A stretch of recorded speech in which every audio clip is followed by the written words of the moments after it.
안녕하세요. 보라카이를 좋아하는 낭만 캠퍼 마르코 정입니다.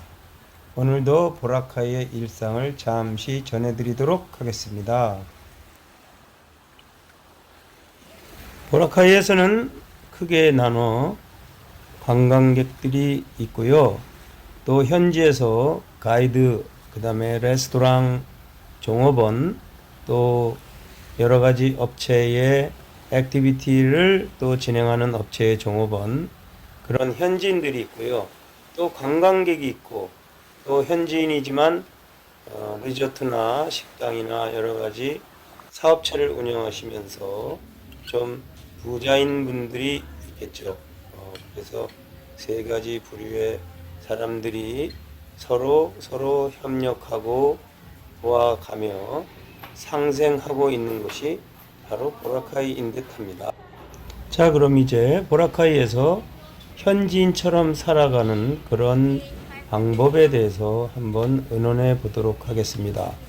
보라카이에서는 주로 식사를 할 수 있는 곳이 현지인들이 주로 이용하는 그런 깐틴이라고 하는 정말 저렴하면서도 현지인들만 먹을 수 있는 그런 식당이 있고요. 또 프랜차이즈화된 지금 화면에 보이시는 안독스라는 곳도 있고요.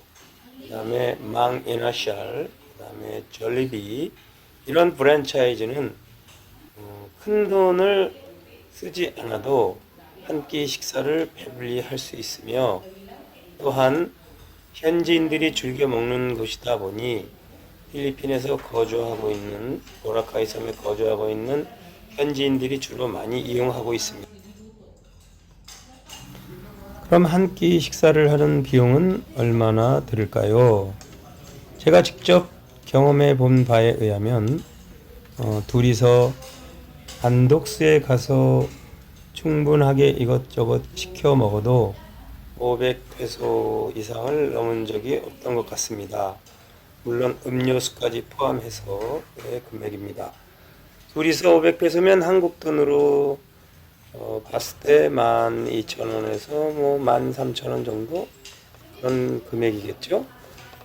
그러나 그조차도 현지인에게는 결코 싼 금액이 아니기 때문에 현지인들이 먹는 식사를 보면 밥 하나에 치킨 하나, 치킨 한 조각, 또 내지는 밥 하나에 시니강 하나.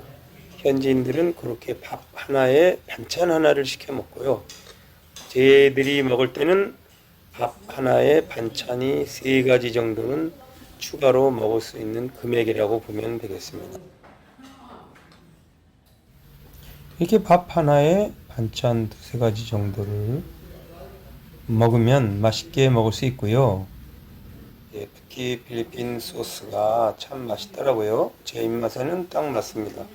특히 간장, 소이 소스는 정말 밥을 비벼 먹으면 그거 하나로도 밥을 맛있게 먹을 수 있을 만큼 간장이 특히 제 입맛에 잘 맞았습니다. 간장 플러스 이렇게 빨간색의 바베큐 소이 소스 이렇게 합쳐서 먹으면 정말 맛있는 식사 한 끼가 되더군요. 자, 이제 현지인들이 살고 있는 마을을 한번 탐방을 해보도록 하겠습니다. 그들이 살고 있는 그런 현재의 모습들은 정말 우리가 옛날에 생각했던 70년대, 80년대 정도의 그런 수준으로 생활을 하고 있습니다.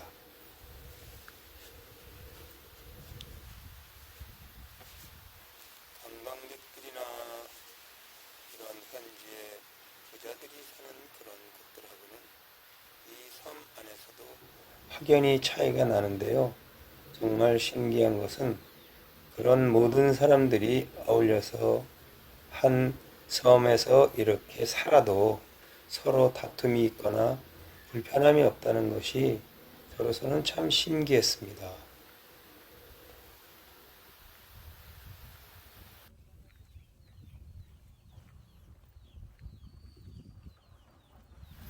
마을은 되게 한적하고 조용합니다. 모두 일을 하러, 현업에 종사를 하러 나간 듯합니다.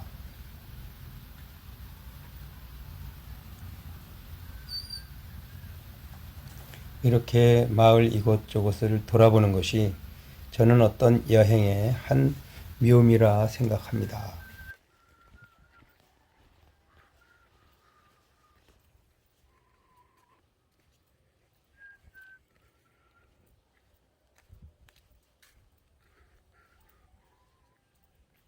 아디루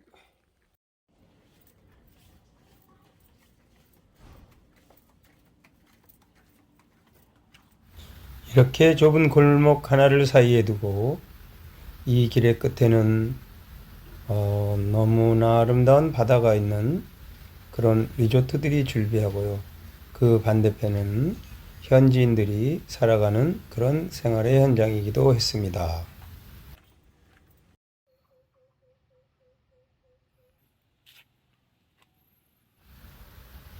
걷다 보니 말로만 듣던 포세이돈 스파가 간판이 눈에 들어오네요. 한번 잠깐 들렸다 가볼까요? 포세이돈 스파는 보라카이에서 가장 유명한 스파인데요. 우리 한국인이 운영하기도 하죠. 한국인 예전에 영터스 클럽의 임성은 멤버가 여기 보라카이에서 스파를 하고 있습니다. 여기는 포세이돈 스파입니다. 각각의 개별된 룸으로 이렇게 아름답게 꾸며져 있는데요. 보라카이에서는 스파가 최고의 퀄리티를 자랑하기도 하고 또한 가장 좀 비싸다고 할까요? 비싼 가격에 2시간 반 코스에 100불 정도를 받고 있다고 합니다. 오늘 마침 임성 씨가 자리에 계셔서 잠깐 인사를 나누기도 했습니다. 저는 여기서 마사지를 받아보려 했으나 예약을 하지 않으면 안 되는 관계로 마사지는 받아보지 못했습니다. 그냥 잠깐 둘러본 정도로 만족을 하고요. 다음에 한번 예약을 해서 오도록 하겠습니다. 친절하게 안내를 해주시는 직원분의 맑은 미소가 기분을 좋게 합니다. 보라카이에서 큰 사업으로 성공하신 임성은 씨 잠깐 인사를 나누기는 했지만 참 대단하신 분인 것 같습니다. 보라카이 최고의 퀄리티를 자랑하는 포세이돈 스파 여러분들 오시면 한 번씩 들려봐 주시면 좋을 것 같습니다.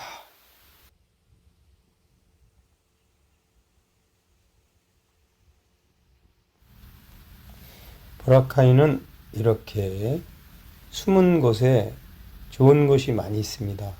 섬이 작기는 하나 걸어서 이곳저곳을 돌아다니다 보면 숨은 보물찾기처럼 이렇게 괜찮은 곳들을 많이 발견할 수 있습니다. 이곳은 어떤 용도로 영업을 했는지는 모르겠는데요. 지금은 영업을 안 하고 있는 듯합니다. 교통수단이 많지 않다 보니 가정에 오토바이 한 대씩은 이렇게 주차가 되어 있고요. 트라이시클도 이제 수명이 다 되어 갖다 버려야 될 텐데 그냥 저렇게 방치된 곳이 많이 있더군요. 이것이 현지인들이 사는, 그나마 이곳은 현지인들 중에서도 조금 그래도 살만한 사람들이라고 할까요? 제가 보기에는 그렇습니다. 너무 열악한 환경에서 사는 사람들이 많다 보니 이 정도 자기 집을 가지고 있어도 그렇게 공색하게 사는 것 같지는 않더라고요. 보라카이에 오시면 적응해야 될 한 가지가 바로 시도 때도 없이 지서대는 닭들의 소리입니다. 닭소리. 닭이 아주 시도 때도 없이 울기도 하고요. 짖기도 하고요. 닭을 많이 키우다 보니 그 소리가 그냥 어느 순간 들리지 않을 정도로 적응이 돼야만이 보라카이 현지에 적응이 됐다고 볼 수가 있습니다.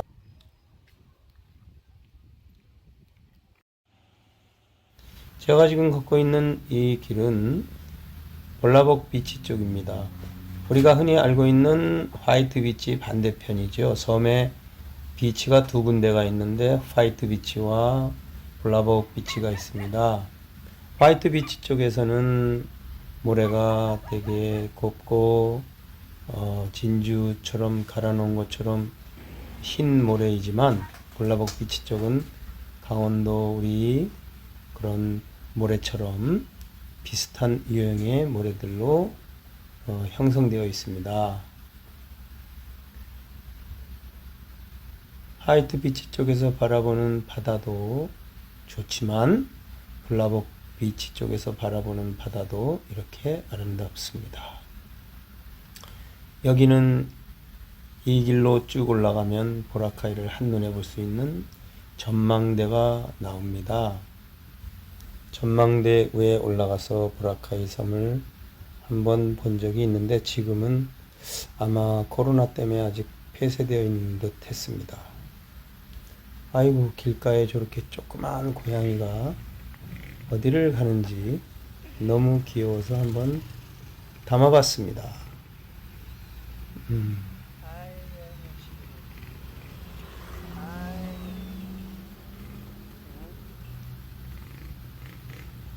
어디 가니 어디가 지금.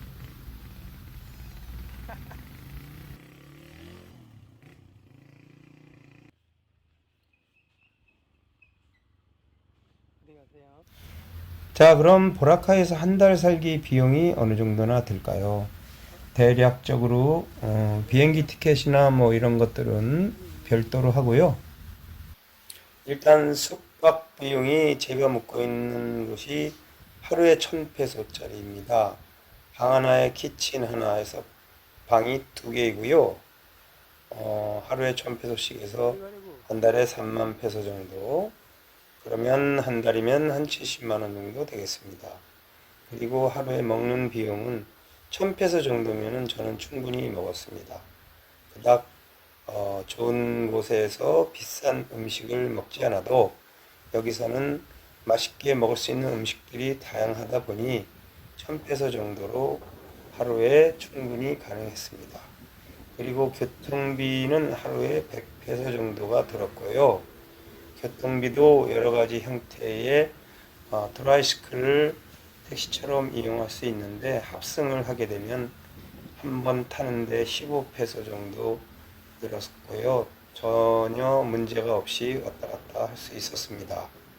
그리고 오토바이를 또 타는 경우도 있는데 현지인 모드가 아니면 한 번 탈 때마다 한 50페소 정도 줘야 되나, 한번 현지인처럼 이렇게 알고 가면 한 번 탈 때 20페소 정도 들었던 것 같습니다. 그래서 교통비는 하루에 한 100페소 정도, 한국 돈으로 한 하루에 2,000원, 2,200원 정도 되겠네요.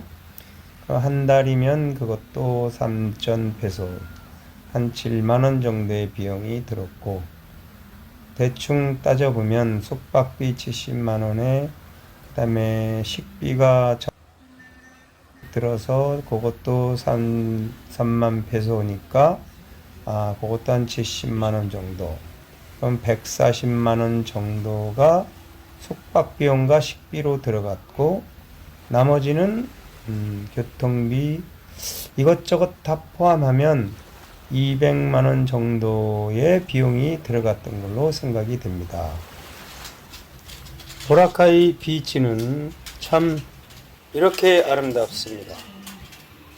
아름다운 석양과 깨끗한 바닷물, 그리고 완만한 경사의 모래, 그리고 고운 진주를 갈아 놓은 것 같은 이 모래는 세계 어느 곳을 가도 이만큼 좋은 곳을 저는 보지 못했습니다. 여기는 현지인들이나 또 관광객들이 주로 자주 사먹는 빵집인데요. 판디 보라카이라는 필리핀 프랜차이즈입니다. 프랜차이즈. 마닐라에도 판디 마닐라가 있고요. 여기는 판디 보라카이입니다. 여기서 100페소 정도만 빵을 사면 둘이서 충분히 먹을 수 있는 양의 충분한 양의 빵을 판매하고 있습니다. 여기 빵이 비싸면 또 여기보다도 저렴한 빵집이 군데군데 여러 군데 있습니다.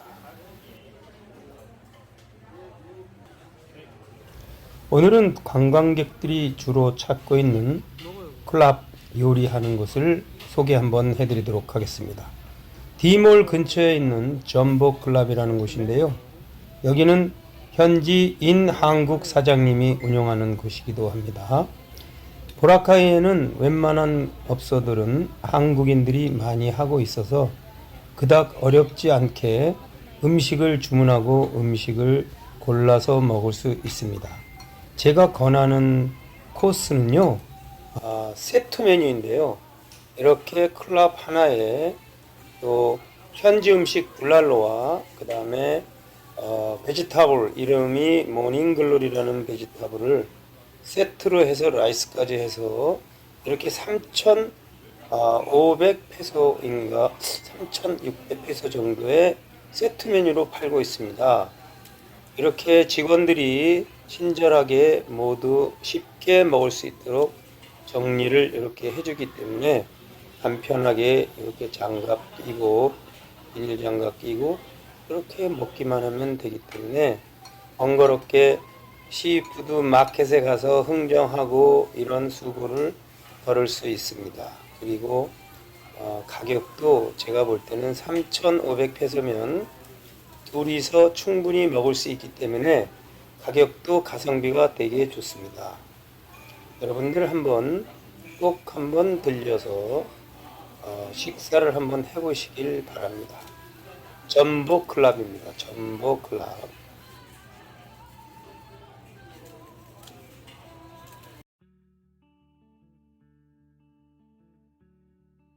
보라카이가 좋은 점은 저렴하게 식사할 수 있는 곳도 있지만 또한 전 세계 음식을 먹고 싶은 만큼 먹을 수 있는 다양한 메뉴가 존재하기 때문에 좋은 것 같습니다.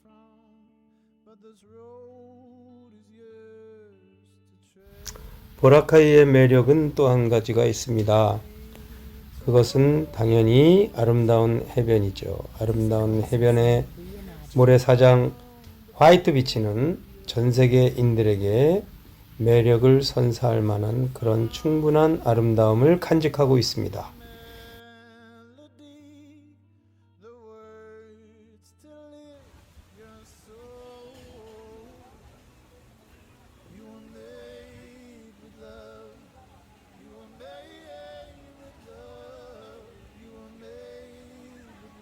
Artlist.io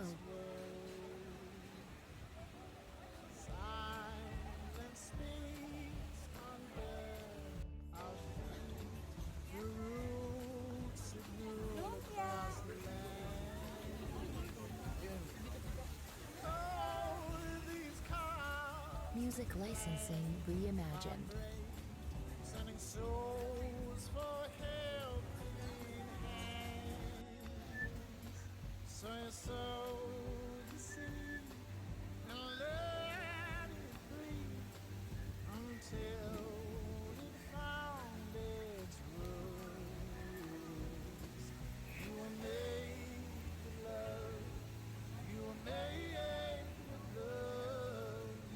Artlist.io